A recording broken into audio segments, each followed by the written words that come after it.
Hello everybody, it's your Uncle Unit back with my yearly upload. And what's even better is that this is a remake of a video that I've already done. So if you were expecting anything new out of me, that's about as likely as the Raiders winning the Super Bowl.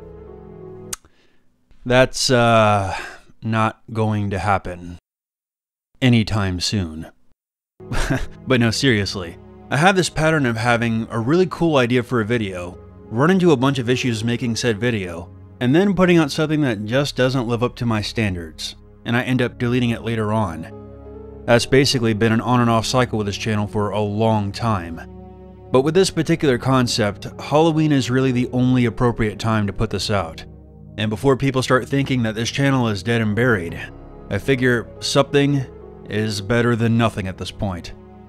So without any further ado, happy Halloween, and enjoy. Halloween 5: The Revenge of Michael Myers is considered by Halloween fans to be entertaining, but ultimately falls short of its potential. It's also the movie that introduces the idea of the Curse of Thorn, which led to one of the lowest points in the franchise's history. But don't worry, it wouldn't hit rock bottom for another 27 years. I went over the problems I had with Halloween 5 in my 5 of the worst Halloween films countdown that I put out 4 years ago. Everything I said in that video still holds up. Speaking of which, I recommend that you go watch Halloweens 4 and 5 to refresh yourself before continuing with this video. Do it. Now, a problem that I've noticed with a lot of the Halloween sequels is that they try to be bigger and better than the film that came before it, and they end up losing sight of what made the original film so effective. The original Halloween was a simple story about a murderous serial killer stalking a babysitter, and the scariest thing was that he had no apparent motive for what he was doing, and you aren't supposed to know why. I think a lot of fans will agree with me on this. So what we're going to be doing is rewriting history and presenting a new version of Halloween 5 that is preferable to the one that we got. This is all based off of a Reddit post I made a while ago, which I will link in the description, but I've definitely changed up a few things from this original draft. I'm going to be narrating the synopsis of my version of Halloween 5, while using images and footage from the official releases to just sort of guide this along and help you visualize. This is what Halloween 5 should have been. We pick up right where Halloween 4 left off. It suggests that the same evil that has consumed Michael Myers now resides within Jamie Lloyd. After Jamie attacks and kills her foster mother, she is committed to Smith's Grove Sanitarium until the courts can decide what to do with her. Dr. Sam Loomis continues to warn both the hospital staff and Rachel that Jamie has become pure evil, just like her uncle. Jamie exhibits the same exact behavior that Michael did during his time at Smith's Grove. Sitting in a room, staring at a wall, not seeing the wall, looking past the wall, looking at this night, inhumanly patient. On Halloween night of 1988, Michael Myers was confronted by Sheriff Ben Meeker and the state police, and was shot several times before falling into a mine shaft.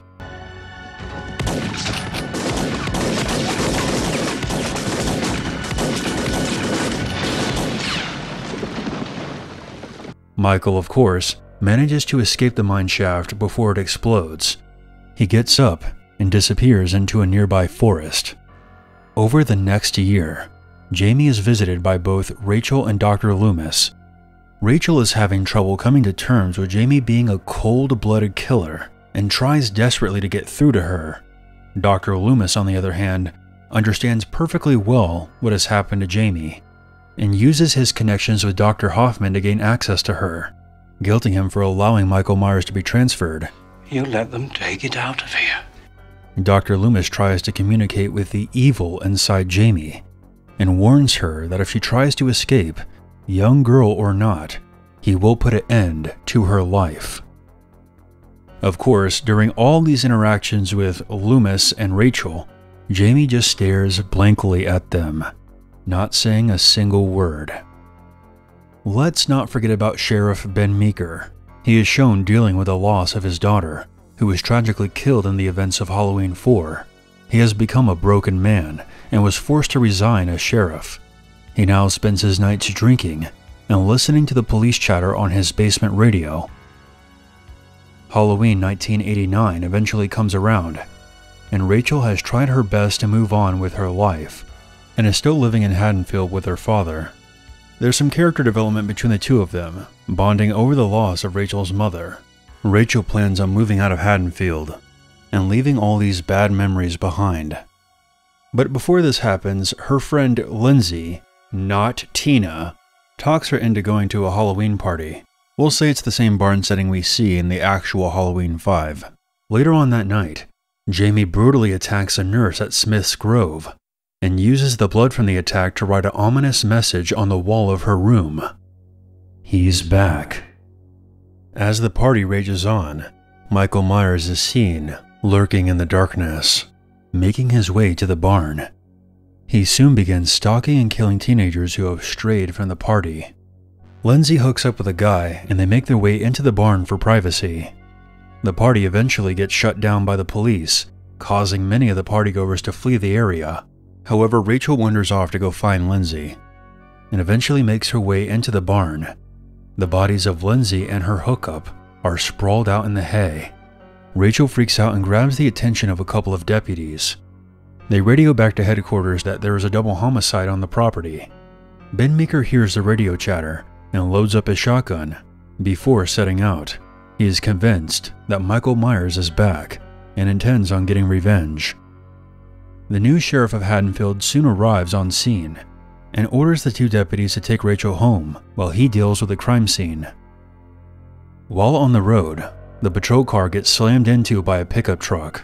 Rachel and the deputies are sent crashing into a tree. Both of the officers are killed instantly, and Rachel crawls out of the wrecked cruiser. Michael Myers exits the pickup truck and then slowly makes his way towards the injured Rachel, who desperately tries to crawl away.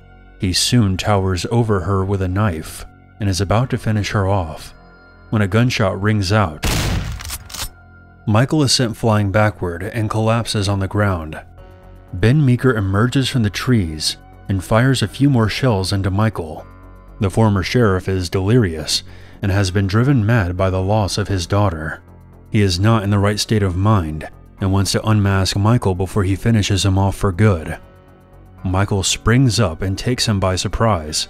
There is a brief struggle between the two of them before Meeker is disarmed and overpowered. Michael's kitchen knife is then plunged into his throat. Rachel manages to crawl behind some nearby bushes and watches in horror as Meeker is killed. Michael Myers looks around for Rachel and begins approaching the bushes. However, he suddenly stops in his tracks. It is as though something is calling out to him, drawing his attention away from Rachel. He gets back into the pickup truck and drives off. This is the end of Rachel's arc.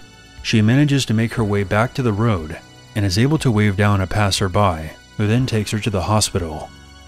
At Smith's Grove, Jamie has been confined to solitary for her attack on the nurse. Dr. Loomis stares at Jamie through the glass, and she stares back at him. He pulls out a pistol from his trench coat and forces one of the orderlies to open up Jamie's cell door.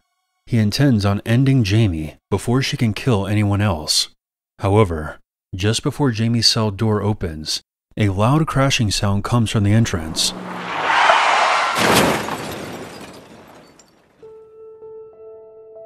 The orderly uses this distraction to escape Loomis and runs off, but his key is left inside the cell door.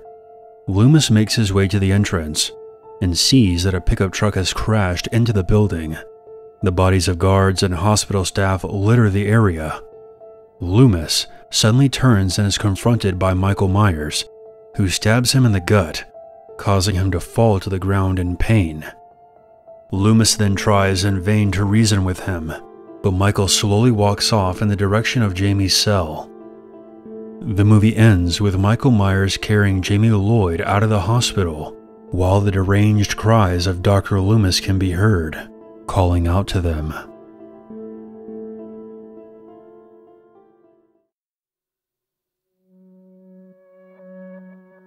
So what did you guys think of my version of Halloween 5? Share your thoughts and opinions in the comment section below. I have a couple of more videos like this in the works, so if you enjoyed this, subscribe to the channel. I admit that I don't upload here often, but I do put a lot of effort into the videos I do manage to post here. I want to give a special shout out to my longtime subscribers for sticking with me, despite the long gaps between uploads. You guys are the best, and I'm going to try my best to upload here more often. And on that note, have a happy Halloween, and I'll see you in the next video.